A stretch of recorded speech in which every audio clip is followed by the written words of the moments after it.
السلام عليكم وحلقة جديدة مع الدرع. عندنا النهاردة حلقة نار مليئة بالأخبار، وإن شاء الله كعادتنا تبقى حلقة قوية وكالعادة فيها ردود نارية. هنخش في العناوين ومنها إلى التفاصيل.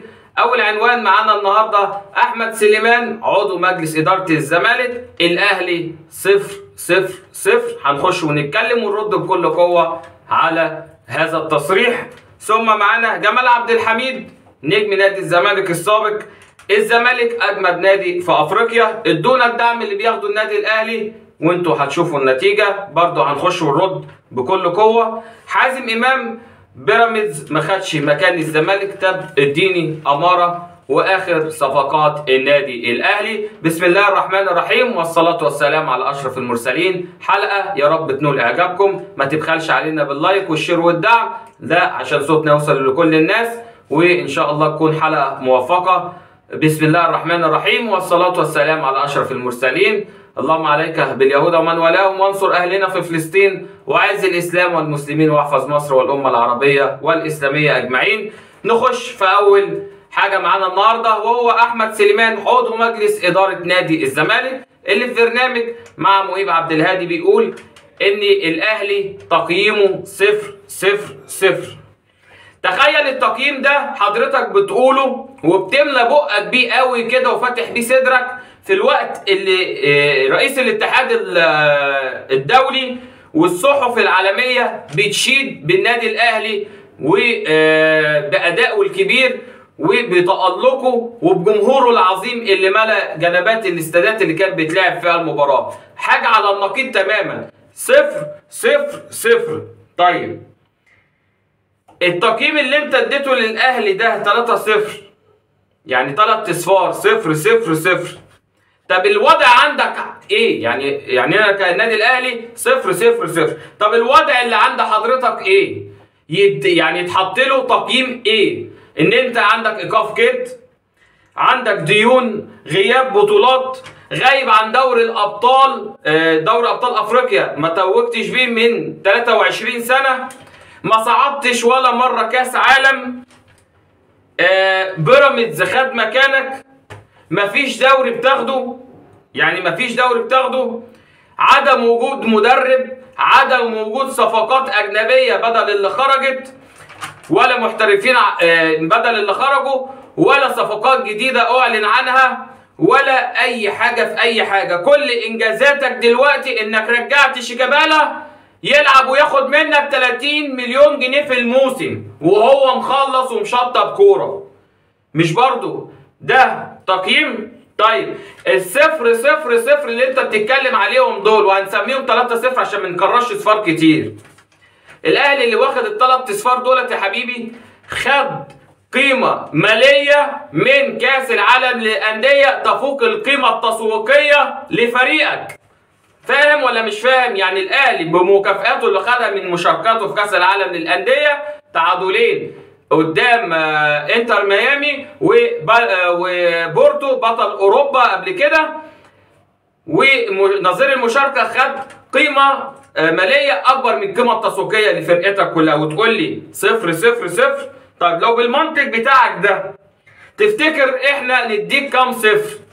ولا بالمعنى الأدق والأحرى تاخد كام درجة تحت الصفر؟ لما أنا ده إنجازات وبشارك في كأس العالم للأندية وعامل الأداء الجيد والممتاز اللي صدفه سوء توفيق وعدم تجانس في الملعب وبعد الفردية فأدى إلى ذلك، أنت تاخد كام درجة تحت الصفر؟ طبعا منطق. هدفه التقليل الدائم من النادي الأهلي، هدفه إشغال الناس عن وإلهائهم عن بلاوي مجلس إدارة نادي الزمالك والظروف المجحفة اللي بيمر بها نادي الزمالك، وعدم توافر موارد مالية، وعدم توافر إدارة جيدة. بل بالعكس جابوا جون إدوارد سلموه كل حاجة وكأنه الفاتح بأمره، وما شفناش أي شغل بيعمله غير إن هو دخل يزايد على النادي الأهلي في كام صفقة وهو جيبه ما فيهوش فلوس. وأين الشيكات المفتوحة؟ تعليقك عليها إيه برضو؟ هل هتدي صفر ولا هتدي درجة تحت الصفر؟ جمال عبد الحميد بس اخبط لي لايك، والله ما يكلف حضرتك حاجه، شايف ايدك ايه هتروح، يلا اخبط اللايك. جمال عبد الحميد، الزمالك اقوى نادي في افريقيا، اديني الدعم اللي بياخده الاهلي وانت تشوف. طب هو حضرتك الزمالك اقوى فرقه في افريقيا بناء على ايه؟ على انك انت بتطلع تالت دوري وما بتشاركش في دوري الابطال، ولا كاس العالم اللي ما شفتوش غير على القهاوي والشاشات عشان تشمت في النادي الاهلي، او تروح تشتري فلنة نادي تاني عشان تشجعه ونلففكم العالم كله ونكلفكم تيشيرتات عشان تشجعوا بيها، ولا دوري ابطال افريقيا اللي مثلا خدوا، ولا الدوري اللي بياخده، ولا ايه بالظبط؟ اجمد نادي في افريقيا من ناحيه ايه؟ من ناحيه الفرع اللي مفتوح في الفيفا وفي جنح قد كده عليكم ديون وايقافات كده، ولا ايه بالظبط؟ عايزين اقوى نادي في ايه؟ في اكل حقوق اللعيبه زي الناشئ اللي عبد الواحد السيد قال له لو راجل اشتكيني؟ اقوى فريق في ايه؟ يعني اديني اماره انك انت اقوى فريق، ايه بطولاتك؟ ايه انجازاتك؟ طيب اديني الدعم اللي بياخده النادي الاهلي، اديك دعم ازاي اللي بياخده النادي الاهلي؟ والنادي الاهلي في حته تانيه، النادي الاهلي في اخر 7 سنين واخد 5 دوري ابطال افريقيا، 5 مشاركات دايما في كاس العالم للانديه، منهم 3 برونز. انت ازاي تحط اسمك جنب اسم النادي الاهلي؟ واديك الدعم ده بناء عن ايه؟ مجلس ادارتك بيخطط تخطيط سليم زي مجلس اداره الاهلي، جمهورك قوي زي جمهور النادي الاهلي، لعيبتك اقوياء زي لعيبه النادي الاهلي، قيمتك التاريخيه والتسويقيه زي النادي الاهلي، اسمك زي النادي الاهلي براند عالمي؟ ابدا، ده انت كل المشهور بيه ايقافات كده، تاكل حقوق لعيبه، الفرع الفيفا اللي انتوا فاتحينه هناك مش قادرين تقفوا على رجليكم لان مفيش رجل اصلا، كلام بتضحكوا بيه على الجمهور وتثبتوه عشان تطلعوا ابطال قوميين، عشان دايما نبقى موجودين، اخبط في الاهلي انا ابقى موجود. هو ايه اللي جاب سيره الاهلي؟ واديني الدعم اللي بياخده الاهلي، اديهولك ليه؟ بتاخد بطولات، بتعمل انجازات، بتشارك في كاس عالم، تاخد دوري ابطال افريقيا عشان تاخد دعم وتبقى عندك. طيب ماشي، لما كان عندك الدعم وسياده المستشار تركي آل الشيخ عمل لك فرقه قويه، فرجاني ساسي وكان طارق حامد ومصطفى محمد وشيكابالا والناس دي كلها وزيزو واللي عملت ايه؟ كان عندك دعم لا محدود من مستشار تركي آل الشيخ واداكوا فلوس كتير، اعترف بده حسين لبيب وقال لك احنا عايشين على تبرعات تركي آل الشيخ.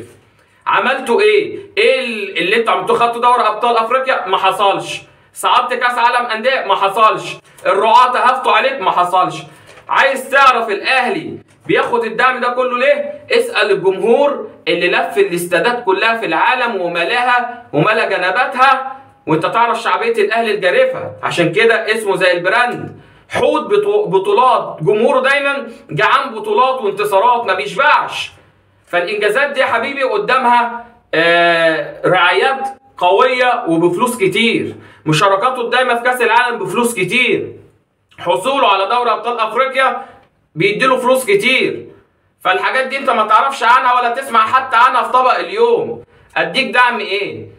ايه هو الدعم اللي اديهولك؟ اكتر من الدعم اللي بيديهولك وزير الشباب والرياضه وتسهيل قروض ومفاوضات مع اللعيبه وايه تاني، وقوانين تتعمل عشان يشال محمود الخطيب من مكانه. دعم ايه اللي اديهولك تاني؟ واديك دعم ليه وانت ما تستاهلوش اصلا؟ اتعب واشقى وخد بطولات يا حبيبي، خطط صح ووصل علشان تاخد بطولات ويبقى عندك دعم علشان تقدر من بعيد بفضل رب العالمين ومنا من ربنا علينا تناوش النادي الاهلي في بطوله ولا حاجه. ماشي، هتخبط برضه اللايك الجميل. هنخش على حازم امام وبيراميدز.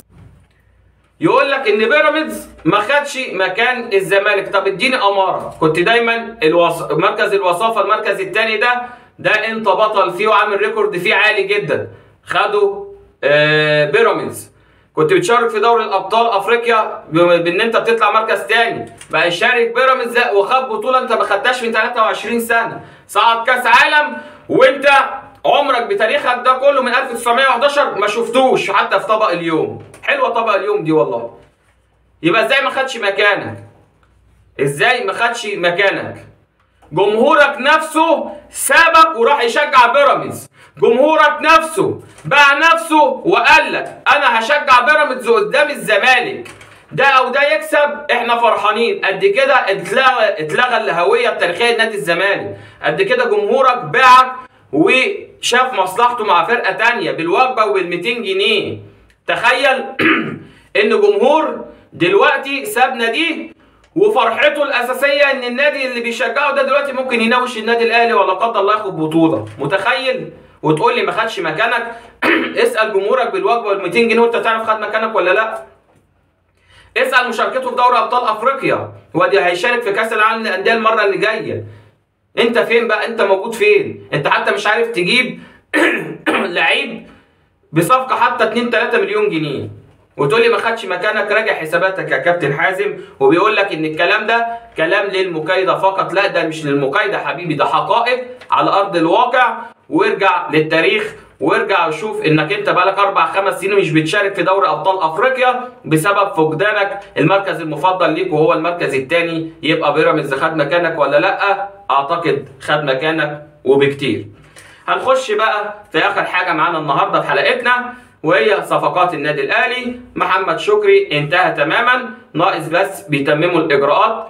كريم نيدفيد رايح مكانه. عمر كمال عبد الواحد يا جماعه قاعد ومستمر بناء على توصيات ريبيرو، قاعد عشان كل الناس شويه عماله تدخله في صفقات. لا لو سمحت يا كابتن محمود خطيب، اسامه فيصل مش على اللعيبه على القدر اللي هو عالي يعني علشان يجري وراه ندفع فيه 80 مليون. ابننا محمد شريف موجود، خبره وفي الفرقه وترس كبير قوي في الفرقه، فده الاتجاه ان في مقارنه بينه وبين مهاجم فلسطيني علشان ما ياخدش مكان في القائمه. مع الاحتفاظ بوسام ابو علي، توصيه قرار نهائي من ريبيرو بالاحتفاظ بوسام ابو علي، والنادي الاهلي بيعدل له عقده.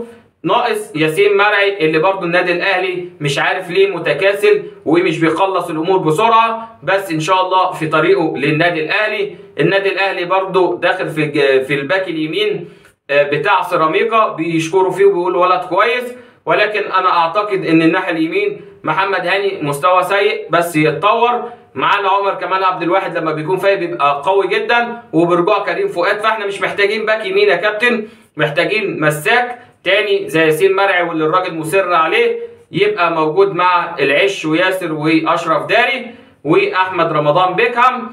هي الجبهه الشمال وهيجي لها ان شاء الله محمد شكري. النادي الاهلي لازم يعلن عن صفقاته بكل قوه في اقرب وقت، علشان الراجل عايز يعمل المعسكر من بدايته كده بكل اللعيبه اللي هتكون معاه. ما يعملش زي كاس العالم واحد يجي له قبل الماتش بيومين وب3 وما نلحقش نعمل تجانس ويبني خطط ويحفظها للعيبه. ان شاء الله باذن الله كل التوفيق للنادي الاهلي. خلصت حلقتنا، اوعى تنسى الشير واللايك والدعم. سلام عليكم.